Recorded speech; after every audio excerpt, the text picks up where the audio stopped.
Hi there, I'm Veronica Hale, relationship psychologist and storyteller here on Love and Lies TV.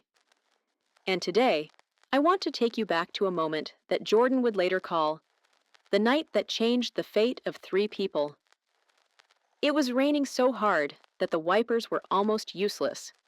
Jordan, a single dad and freelance repairman, was only thinking about his old bed and little Lily already asleep at home. But then, through the curtain of rain, a strange flash of light forced him to slow down. A luxury car, its front end buried deep into a tree, smoke curling out like the final breath of a wounded animal. And inside, a woman. Black blazer, expensive watch, skin pale as paper. Her eyes locked onto Jordan's, clinging to the last thread of hope she had. "Please, help," she whispered, like the words were slipping out of a fading body. Without thinking, Jordan smashed the window, cut the seatbelt, and pulled her out just seconds before flames burst from the hood behind them. Rain hit his face hard, but he still felt her skin. Ice cold, her breaths thin and fragile. "The hospital's too far. The roads are flooded," Jordan muttered, almost to himself. He carried her to his truck.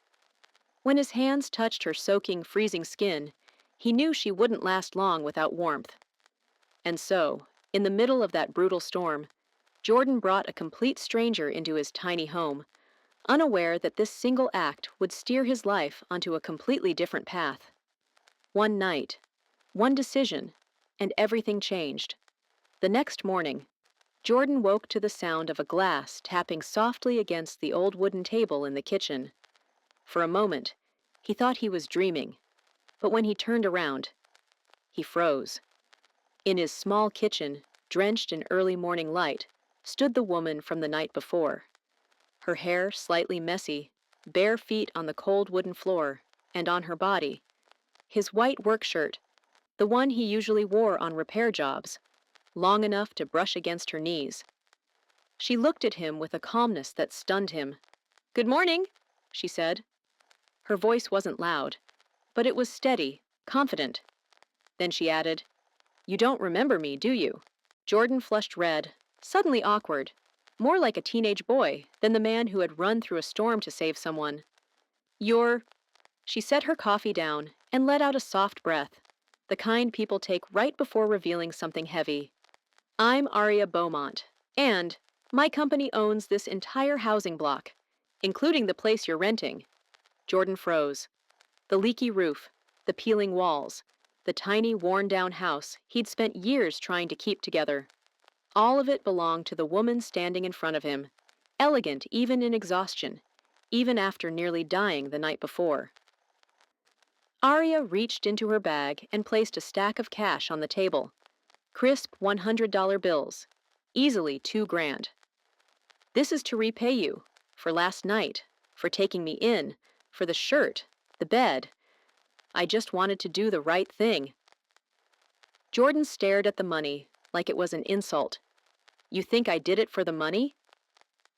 His voice dropped, slow, steady, unmistakably firm. Aria raised an eyebrow, but didn't argue. Jordan pushed the stack back toward her, hard enough that a few bills fluttered off the table. "Take it. I helped you because you needed help, not because you're rich, not because you can pay me back." Something shifted in Aria's expression. The cool composure of a powerful executive faded. In its place, confusion, a little hurt, and something like curiosity. "You're strange," she murmured. "The men I meet don't usually say no to me." Jordan turned back to the frying pan, flipping the eggs as if he hadn't just shaken her world. "Maybe it's time you met someone who doesn't treat kindness like a transaction." Aria didn't respond, but in that moment, the entire story changed direction, a direction Jordan had no idea he was stepping into. And I, Veronica, still believe that morning was the first time they truly saw each other, not as rescuer and victim, but as two souls quietly relearning how to exist in a world overflowing with deals and conditions. Jordan thought everything ended when Arya walked out his door that morning. Poised, elegant, unreadable, Jordan tidied up the tiny kitchen, the faint scent of her coffee still lingering in the air. There was no reason to think they'd ever cross paths again. Someone like her, and someone like him, lived in two completely different worlds. But that afternoon, while Jordan was frying eggs for little Lily after school, the TV in the living room suddenly switched to breaking news. Breaking news! On screen appeared a woman walking out of a massive glass building, calm stride, commanding presence. Jordan recognized her instantly. Arya. Not the drenched, shaken Arya wearing his oversized work shirt, but Arya Beaumont, the youngest CEO in the infrastructure sector, head of Beaumont Industries, a multi-billion-dollar empire. Jordan froze. The spatula slipped in his hand. Lily ran out, eyes wide. "Daddy, that's the lady from yesterday." Reporters swarmed her on the screen. "Miss Beaumont, who pulled you out of the burning car? Was he a security guard? A private driver? A corporate bodyguard?" Arya smiled, soft, measured, the kind of smile worn by someone used to lights, microphones, and impossible expectations. "I won't be sharing his name," she said. "Just know, he's someone who has a quality money can't buy." Jordan's chest tightened. She didn't mention the shirt he'd given her. She didn't mention the tiny room where he laid her down so she wouldn't freeze. She didn't mention how he refused her money.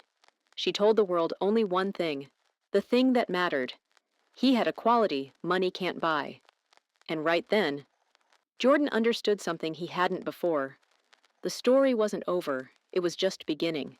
3 days after that news broadcast, Jordan tried to slip back into his usual rhythm, fixing leaky hoses, changing light bulbs, taking care of little Lily, and trying to forget the image of Arya Beaumont standing in a sea of reporters, saying words that caught the attention of the entire world. He tried to forget, but the heart doesn't obey logic.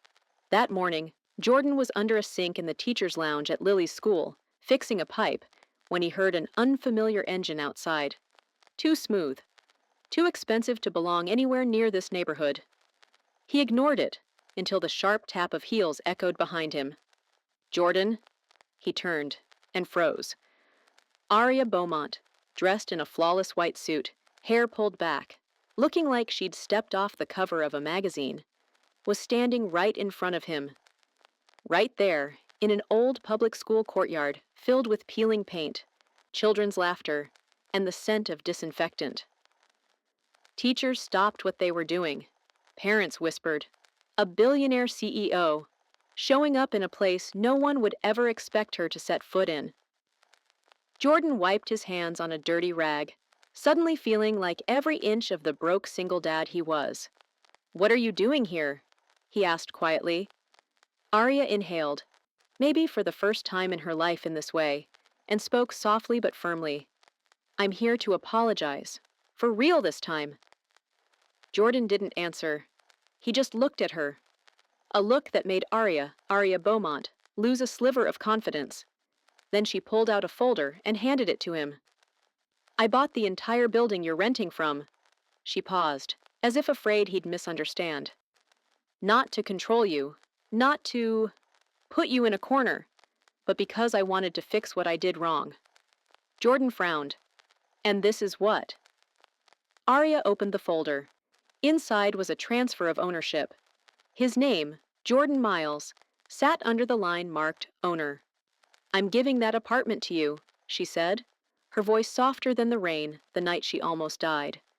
"Not because you saved me, not because you're struggling, but because this is the only way I know to thank you properly."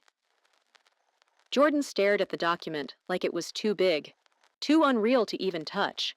He shook his head. "I'm not taking charity from anybody." Arya stepped closer, and for the first time, her eyes didn't look like the eyes of a CEO. They looked like the eyes of a woman standing in front of the one man who wasn't afraid to tell her no. "Jordan, this isn't charity." She spoke slowly, painfully slow. "This is me giving back what you reminded me of. that kindness isn't a transaction, it's something we pass forward. And right then, Jordan realized their meeting today wasn't the end of some debt. It was the beginning of something else entirely. Standing there, hands stained with engine grease, still skeptical as he stared at the deed, Jordan couldn't understand why someone like Arya would do this for him. Arya saw the question in his eyes, and for the first time, she let the armor drop. "Jordan, do you know where I grew up?" Her voice was so soft it almost didn't reach him. He didn't speak. He didn't need to. She continued. "I grew up in foster care. No mom, no dad, no one to hold me when I fell, no one to teach me how to trust." She gave a small laugh. One of those sad laughs wealthy people never let the public see. "In a place like that, you don't survive on kindness. You survive by being guarded. You learn to exist by winning, not by feeling." Jordan looked at her longer this time, not at Arya Beaumont, the billionaire CEO, but at the girl who once stood at 8 years old in a foster home courtyard, swallowing tears so no one would call her weak. Arya went on, "When I grew up, I thought strength meant never letting anyone get close, never owing anyone anything, never doing anything unless there was a benefit. I built an empire, but I traded away the parts of myself that made me human." She turned her face slightly, avoiding his eyes as if his attention was a light shining on an old scar. "That night, when I was trapped in my car, I really thought I was going to die and no one would actually care. And then, you showed up. You didn't ask who I was. You didn't ask what I could pay you. You just saved me." Her voice trembled, not from weakness, but from the strain of finally speaking a truth she'd kept buried for years. "You reminded me of something I forgot a long time ago. Kindness isn't a weakness. It's the strongest thing one human being can offer another." Jordan looked at her, and in that moment, he understood. Arya wasn't giving him the apartment because she thought he was helpless. She was doing it because she needed to feel that gratitude still existed, that she could give without calculating, without defending, without turning everything into a deal. And somehow, that truth made the distance between a CEO and a handyman feel smaller than it ever had. When Arya finished telling her story, from foster care to the years of hardening herself just to survive, Jordan simply stood there in silence. But Arya wasn't finished. She reached into her bag, took out another folder, and placed it in his hands with a kind of reverence he'd never seen from anyone, much less someone like her. "Jordan, I want you to see this." On the first page, bold letters read, "Miles Foundation, empowering single parents, honoring everyday heroes." Jordan froze. "What? What is this?" Arya took a deep breath, the kind you take before stepping into something bigger than yourself. "I started this foundation, and I named it after you." Her voice was soft but steady as a vow. "To support single parents, people like you, people who work themselves to the bone without complaining, people who raise their children with kindness, not privilege." Jordan blinked, stunned. Arya continued, "There are plenty of organizations on paper, Jordan, but almost none truly understand what life looks like outside glass buildings." She looked him straight in the eye. "I need someone who understands the real world, someone I can learn from. I want you to be a field advisor for the foundation." Jordan let out a short laugh, half disbelief, half helplessness. "An advisor? Arya, I'm just a guy who fixes pipes." She shook her head and stepped half a pace closer. "You're the one who remembers what I forgot. You know what it's like to wake up scared of bills, to smile for your kid even when you've got $5 left. MBA experts are smart, but they don't know that." Arya rested her hand gently on the folder. "You didn't just save me that night. You became the reason I'm rebuilding who I am. Help me do this the right way. Help me make it real, the way you live." Jordan looked at the words Miles Foundation again, and for the first time in his life, his name didn't feel small. As the Miles Foundation officially launched, Jordan and Arya began to see each other more often, not in dramatic, storm-soaked moments, but in the strangest of quiet, ordinary days. Neighborhood walkthroughs. Long hours sitting together on the steps of an old community center, deciding which families needed help most. Late-night calls, just to make sure they were choosing the right people, for the right reasons. And somewhere inside those ordinary things, something began to bloom. Jordan wasn't a man of many words, but Arya discovered he looked people in the eye when they spilled their hearts, something almost no one in her world did anymore. And Jordan, he didn't see a cold CEO from the news. He saw a woman whose heart had never been held with the softness it deserved. And then there was Lily, bright, quick, and capable of loving without conditions, in that pure way only children can. From the very first moment, Lily tilted her head and asked, "Are you Daddy's girlfriend?" Arya burst out laughing, a real laugh, the kind she didn't know she still had. Whenever Arya stopped by to go over foundation documents, Lily would run straight into her arms. "Miss Arya, can you stay for dinner today?" And Arya, a woman whose entire life had once revolved around boardrooms and contracts, found herself wanting to say yes. The feelings between Jordan and Arya didn't explode. They didn't rush. They didn't burn wild. They grew slowly, so slowly, like morning sunlight slipping through a window, warming everything it touches, quietly, steadily, gently. Neither of them rushed. Neither of them tried to name whatever was growing between them. They simply existed side by side. The right people, at the right time, in the right way, life rarely gives anyone.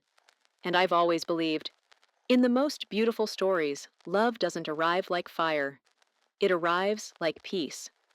The day of the Miles Foundation launch, the auditorium was lit bright as a sunrise, filled with faces Jordan never imagined he'd stand beside. Business leaders, reporters, community organizers. Meanwhile, he was backstage, hands shoved in his pockets, the borrowed suit a little tight in the shoulders, his palms already sweating. Jordan was at home with wrenches, pipes, and wiring. But a microphone? A stage? God, that was something else entirely. Arya walked out first, confident, sharp, every bit the CEO the press adored. But when she glanced backstage and saw Jordan's hands trembling, the corner of her mouth curved upward. A smile only a friend, or something more, would understand. And then, unexpectedly, in front of hundreds of people, Arya said, "This foundation wasn't created by me. It was inspired by a man who reminded me what compassion truly is." She turned toward the wings. "Jordan Miles, would you join me up here?" Jordan felt his heart drop straight to the floor. No, I'm not. I didn't prepare." But Arya extended her hand, and from the front row, Lily waved both arms. "Daddy, go!" Jordan stepped forward. Each step felt like he was carrying the weight of an entire world. Under the stage lights, he took a breath. He held the microphone. And then, he spoke exactly in his own voice. Plain, honest, unpolished, and perfect. "I'm not a hero. I'm just a guy who saw someone who needed help. And I think, this world would be better if everyone did that, just once." He looked down at Lily. "Kindness doesn't make me rich, but it teaches my daughter to believe in people, and for me, that's enough." The room went silent for a moment. Then it erupted into applause. Not because the speech was grand or poetic, but because it was real, something people rarely get in rooms filled with expensive suits and polished press releases. Arya stood beside him, her eyes a little red. Something only Jordan noticed. And in that moment, neither of them doubted anymore that this was just the beginning of something bigger. Not just a foundation, but a connection neither one had dared to name. 1 year after that press conference, Jordan's life had changed in ways he never would have believed back in the nights he spent awake, worrying about rent. On the same old street where he once fixed leaky pipes house by house, a brand new sign went up. Miles Mechanics. White letters on deep navy. Simple, but proud. It was Jordan's shop, not a makeshift corner in a friend's garage anymore. A real workspace with new tool cabinets, proper equipment, steady customers. Yes, the Miles Foundation helped him get started. But more than that, it was the belief Arya placed in him that built those walls. And Arya, she wasn't the CEO of Beaumont Industries when she walked into Jordan's world anymore. She was Arya in a white button-down and jeans, sometimes with dust on her knees from crouching on the shop floor, helping Lily build Lego towers between oil cans and toolboxes. If a year earlier Jordan thought Arya was a shooting star, bright, distant, unreal, now she was the one unlocking the shop door in the mornings when she passed by, carrying 2 coffees, one for him, one for herself. As for Lily, well, the little girl treated Arya as her second favorite grown-up after Daddy, and sometimes she'd slip and call her Mama Arya, before blushing and hiding behind Jordan's leg. Arya never made it awkward. She'd just smile, kneel down, and tie Lily's shoelaces with quiet affection. Jordan would watch them, and sometimes his heart tightened, not from fear, but from a happiness so deep he felt almost unworthy of it. Their feelings didn't flare up like fireworks. They grew the way a tree takes root, quietly, steadily, unshakably. And day by day, Jordan realized that his and Lily's life had gained another person, a person who made the small house feel warmer, a person who made Jordan feel like he didn't have to carry the whole world alone, a person, he knew, deep down, that if he ever lost her, the house would echo with emptiness again, the way it did in the beginning. It happened on an ordinary afternoon, or at least Jordan thought it was ordinary. He was putting away tools in the shop when Arya walked in. No blazer, no heels. None of the billion-dollar CEO aura the world associated with her.